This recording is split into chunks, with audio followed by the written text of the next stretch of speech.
Well, hi friends, Will Davis Jr. here. Thank you so much for taking time to watch this. I do appreciate it. I want to talk to you as your pastor and as a fellow Christian about Halloween.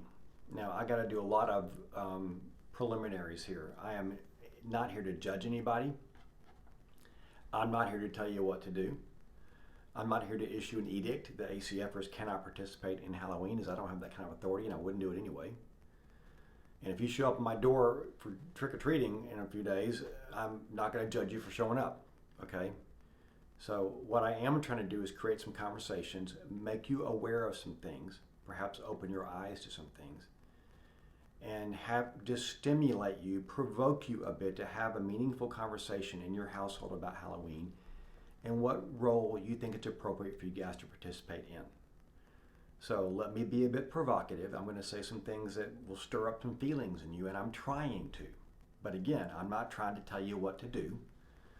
I will tell you my opinion and my belief and why, but I want you to think about it. I don't want us to go into another Halloween season without thinking.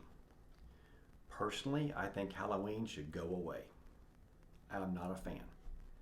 And I'm not a fan primarily because of reasons I feel are from the scriptures. So Halloween goes back about 2,000 years to the period of the Celtic Empire. They lived in Northern Ireland, and they were a superstitious religious group who believed that the world between the spiritual world of departed spirits and the physical world we live was at its thinnest on October 31st. And that the departed spirits were able to penetrate the earthly world on October 31st and do all types of harm to humans and to animals and to crops because they could penetrate, the line was so thin. And so humans would then offer them treats, offer them sacrifices of animals or other things to try to fend them off and satisfy them and keep them from doing harm on October 31st. So it was a belief.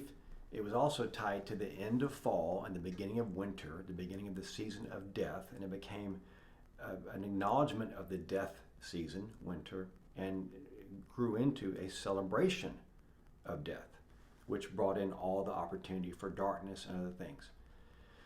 The people would dress up in costumes of animals or scary things in an effort to fend off the frightening spirits and keep them away. And so the origins of this go back that far. One of the popes, centuries later, decided to make November 1st All Saints' Day, which is a great day where the church honors the departed saints, but it was in response to the belief that the spirits were roaming around October 31st. And so All Saints' Day was a holy day, a holiday, a holy day. And the eve before it, October 31st, was Hallowed Eve because it was the eve before a hallowed day, thus Halloween. But there was nothing holy or Christian about October 31st. It was still connected to the festival of the dead and the dying and the belief that departed spirits came and brought all kinds of havoc with it. And most of the traditions we carry out today, from pumpkins, jack-o'-lanterns, to dressing up, to trick-or-treating, all go back to the Celtic belief that the departed spirits were here to create chaos.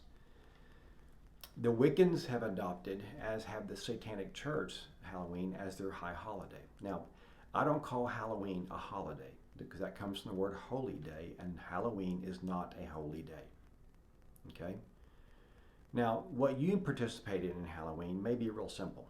Your kid dressing up as a ballerina or as a baseball player and going door and door and getting candy is pretty innocent, I believe, and I don't believe there's anything wrong with that. But you need to understand some of the backdrop to what you're engaging in, because this time of year, for some reason, it's okay for there to be billboards on 183 advertising houses of torment, where you can come and pay $5 and walk through and see people being tortured and being put to death and seeing guillotines with blood on them and all these other types of things. And those things really happen around the world today, still.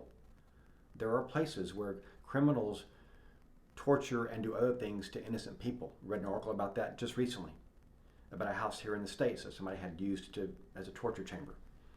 There are places where Christians are persecuted in prisons and then put to death in brutal ways, still in the world today. And so why is it okay this time of year to invite this presence of evil in such a graphic way. I'm walking in my neighborhood. I'm getting frustrated here. Forgive me. I'm walking in my neighborhood, and I'm seeing the skeletons hanging from trees and ghosts hanging from trees and scary images of these big figures in people's windows that are just designed to frighten. Now, friends, that's evil. Putting fear into little children of darkness and evil spirits and ghosts and witches, which the Bible forbids us to have anything to do with. No interaction with witches at all, or the occult at all. And that's the backdrop to this thing, this fall festival we call Halloween, that we think is innocent and simple. It's not. So there's a spiritual law I want to connect you to, and it's a spiritual principle that spiritual laws are as non-negotiable as physical laws. Gravity is non-negotiable.